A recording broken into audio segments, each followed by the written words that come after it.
In this mini lecture, we are going to talk about the propagation of light waves and diffraction.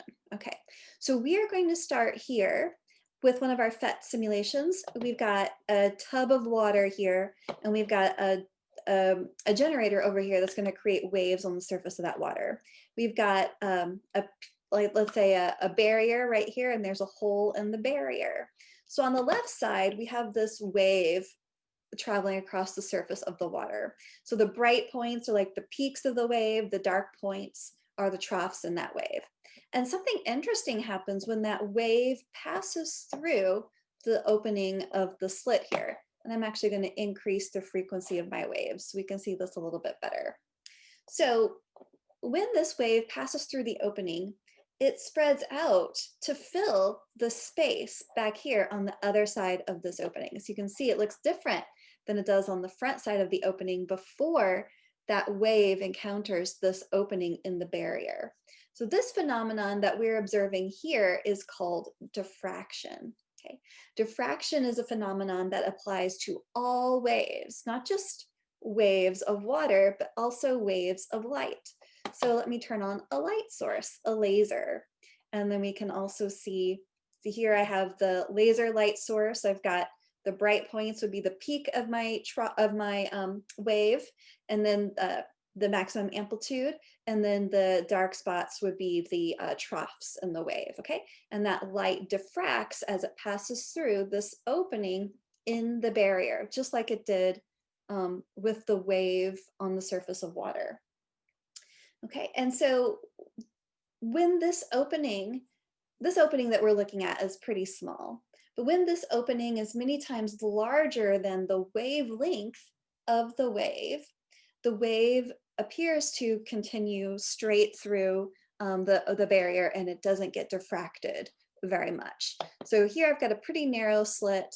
Let's see what happens when I increase the width. Okay, so I've increased the width of that barrier, and you see that the wave passes through and it diffracts less on the other side. We get more diffraction when that slit opening becomes comparable in size to the wavelength of the wave. Now, in order to better understand diffraction, we want to think about the propagation of this, what we're going to call it a wavefront, the propagation of this extended wavefront. And we're going to think about something called Huygens Principle. So Huygens was the name of a scientist who came up with this idea. So we've got the Dutch scientist Christian Huygens, who developed a geometric model to visualize how any wave, like the waves passing through that narrow slit that we were talking about, evolves. Okay, and we're going to show what that means. So Huygens Principle has two parts to it. Each point on a wave front is the source of a spherical wavelet that spreads out at the speed of light. Okay, and then the second part is that at a later time, the shape of the wavefront is the curve that is tangent to all the little wavelets. Okay, what does that mean? Well, okay, imagine we have our oscillating light wave. That's what we're looking at here. Our wave is oscillating up and down. We've got the shape of the waveform here. This is the view of our wave from the side. Let's turn our wave and look at it from above. If we look at our wave from above, everywhere we see a peak in our wave, we can, let's say, draw a straight line or draw a dark line.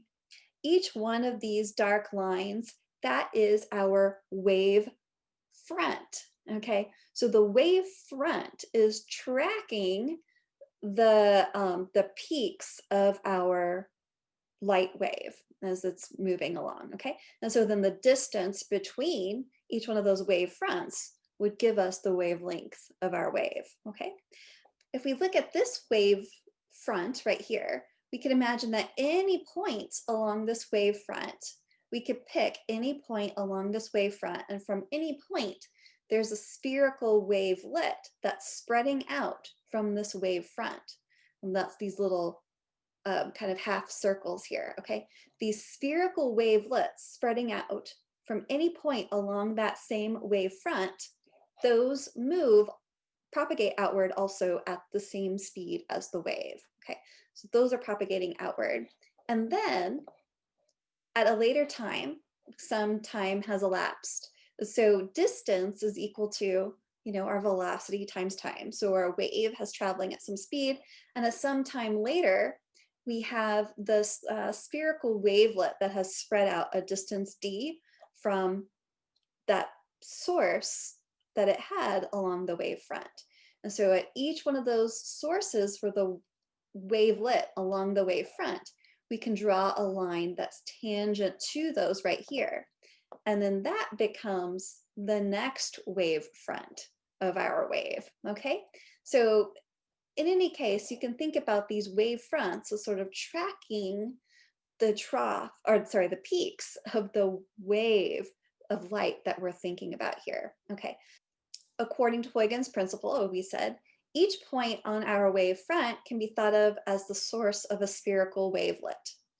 And these little wavelets overlap with each other. They interfere constructively or destructively in order to produce a diffraction pattern on a distant screen. So on a distant screen, we can get patterns of bright points, constructive interference, and patterns of dark points, destructive interference. Then let's think about this idea of wave fronts. So remember, a wave front kind of tracks out the peak of our oscillating light wave. We're looking at it from above, from like the bird's eye view of our light wave. We have a light wave that travels as a plane wave. So these are our wave fronts of our light wave. So our light wave travels from air over here into glass. Our glass has an index of refraction of 1.5. Okay. Which of these three diagrams here shows the correct wave fronts when our wave enters into the glass? Well, glass has the index of refraction of 1.5. Okay, so we've got air over here. So you see that the spacing changes between consecutive wave fronts once our wave passes from air into something that has a higher index of refraction. Okay, so over here, the wavelength is shorter in air, and when it enters into the glass, the wavelength is longer. Okay, and this middle one, the wavelength of the wave doesn't change. The distance between these consecutive wave fronts is the same. And then this final image, we've got our wave fronts in the air, and when those wave fronts enter glass, we see that they're closer to each other. So that means that the wavelength of the wave got shorter whenever it entered into the glass. So you have to think about how we track or how we map or visualize these wave fronts and how that matches with the wavelength of the wave. And also remember from our previous mini lecture, we talked about how the wavelength of a wave changes whenever it enters into a medium with a different index of refraction than a vacuum or than air. Okay, so you have to combine all of those ideas in order to answer this question.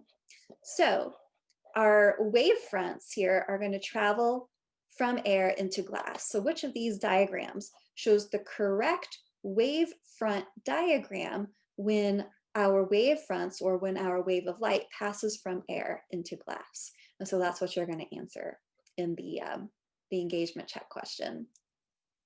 Now, how do we prove that light is a wave? Okay, one way we can prove that light is a wave is by doing a single slit or a double slit experiment. And here is one great example of that. It's called Young's double slit experiment. We have the scientist Thomas Young in 1801, who shines a light through a pair of slits. That's the double slit. And this light interferes in order to produce a pattern of light and dark spots on a distant screen. So this is the double slit experiment. In our case, we are going to be using a laser shining onto two very small double slits in lab.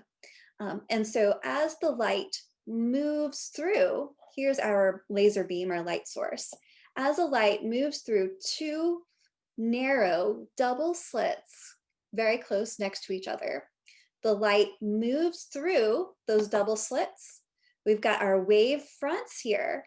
Those waves, those wave fronts overlap to produce constructive or destructive interference.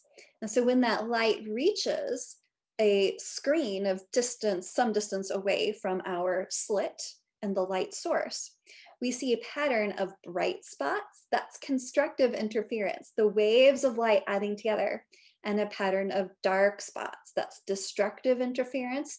That's those waves adding together to essentially cancel each other out to give us dark spots, okay? This can only happen if light is a wave. If light wasn't a wave, then on the distant screen over here, you would still just see two vertical lines. You wouldn't see this pattern of bright and dark spots that we call diffraction fringes, okay? And so we're going to experiment with that in the lab, and we're also going to do some problems here.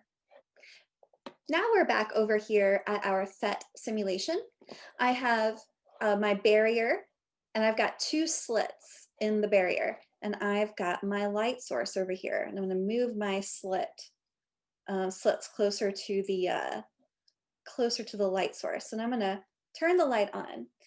So these green lines here, those are mapping the wavefront. That's what these we could think about as being the wavefront of those waves. So those light waves move through the slits here. We get these spherical wave fronts, and you can start to see how these waves overlap with each other to produce either constructive, the bright points, or destructive, the dark points, interference. And when that light reaches a screen some distance away from the source and the slits, you get these patterns of bright and dark spots, okay? So we've got the bright green fringes here, and we've got the dark spaces in between.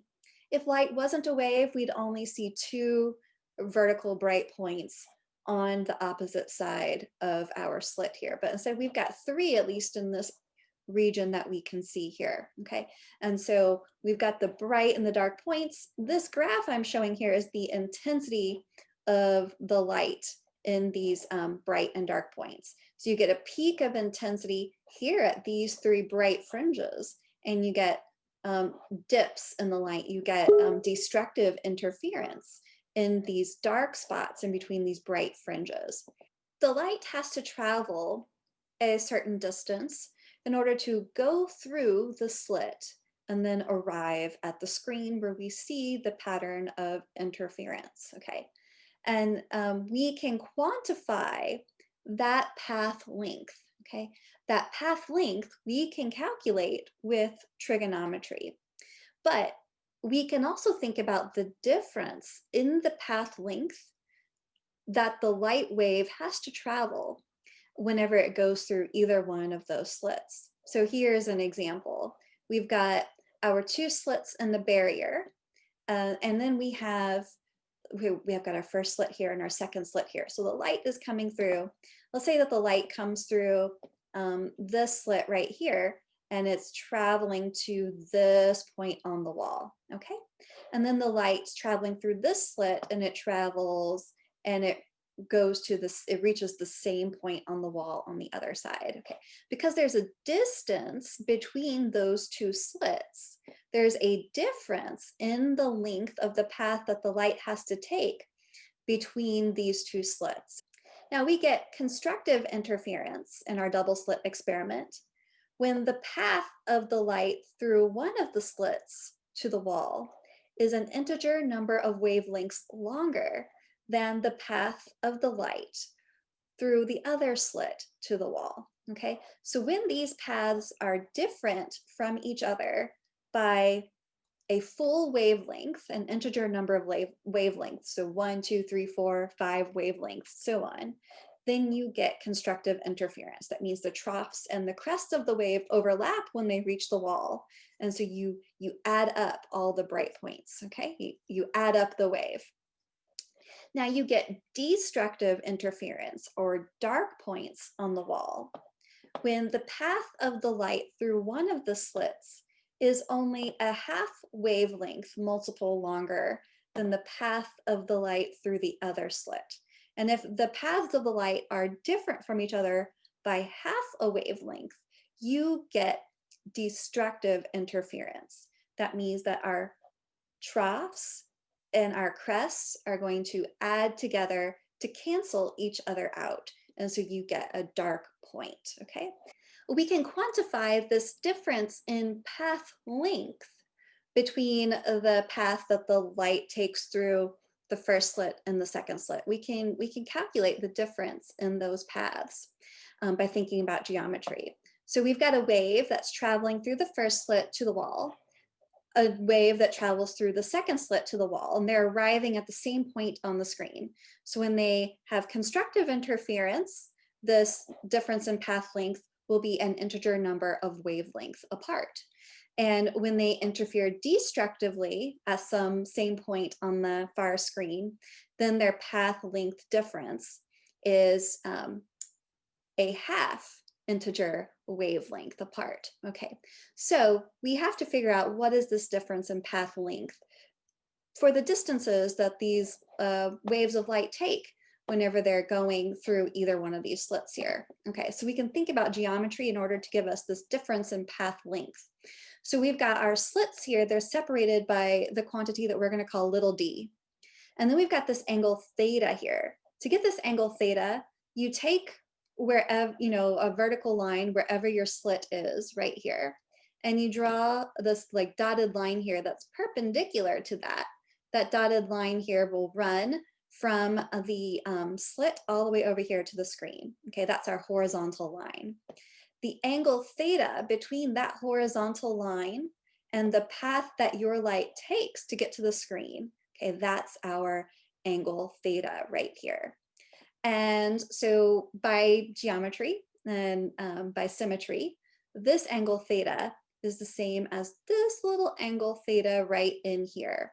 So this quantity that we're calling delta L is the difference in the path lengths that our light has to take through slit 1 and slit 2. And that quantity delta L is equal to d times sine of this angle theta. We can also think about it as being this angle theta here, which is the angle between our horizontal and the path of our light through the slit and then onto the screen on the other side, okay? So let's see, this is our angle theta. Sine theta is equal to opposite, which is delta L, our difference in path length, over hypotenuse, which is d, opposite over hypotenuse. So sine theta is equal to delta L over d. So you could solve this for delta L. So our difference in path length is equal to d, which is the slit width spacing, times sine of this angle theta. So let's combine those ideas. We've got equations then for constructive interference and destructive interference for this pattern of light that we see on the far side opposite of our slits on the screen where we're viewing this diffraction interference pattern. So we get constructive interference when one path of light through one of the slits is an integer number of wavelengths longer than the path of the light through the other slit, okay? And in this case, our light waves arrive in phase, the troughs and the crests of the wave overlap. This statement can be reduced to this equation right here.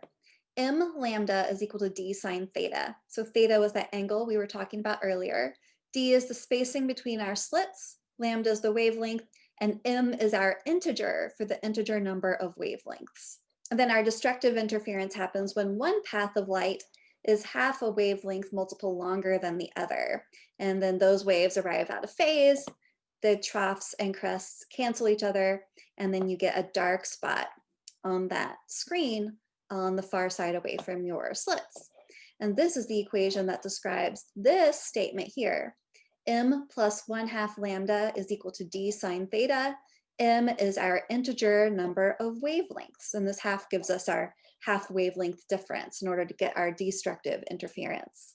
The pattern of fringes, these bright and dark points that we see on the screen opposite of our slits, tells us a lot of useful information. And in fact, in the lab, we can analyze this fringe pattern, our interference pattern or diffraction pattern. Those are all the same names for it. We can analyze that pattern of light and dark points in order to learn more about our system and the light, the laser light that we're using with the experiment, and to figure out more about the slits and their spacing as well. So let's think about this pattern of bright and dark spots that we see. Sometimes we call this a fringe pattern, okay? And the intensity of these fringes oscillates between these dark fringes and the bright fringes. These dark fringes we sometimes refer to as destructive minima, okay? Minima in the fringe or minima in the intensity. And these bright fringes we might call constructive maxima or maxima of the fringes, okay? And so the very central bright point, the very central maxima from our double slit experiment has the greatest intensity. So this is a plot of the intensity of the light for each one of these bright fringes. What we call the 0th fringe, which is the one in the middle, and that corresponds to m equals 0 in those equations we just looked at for the constructive interference. For our central maxima, m equals 0 here, we have the most intensity of light. And then that intensity of light for each of those fringes decreases as you move away from the central point. So as we move to the first fringe on either side, the intensity of light decreases. The second fringe on either side, the intensity of the light decreases as well as we keep on going, okay? So we would refer to these bright fringes. This center one is the m equals 0 bright fringe, bright maxima. This next one on either side is the m is equal to 1 or m equals -1 bright fringe, bright maxima. M equals 2, M equals 3, and so on.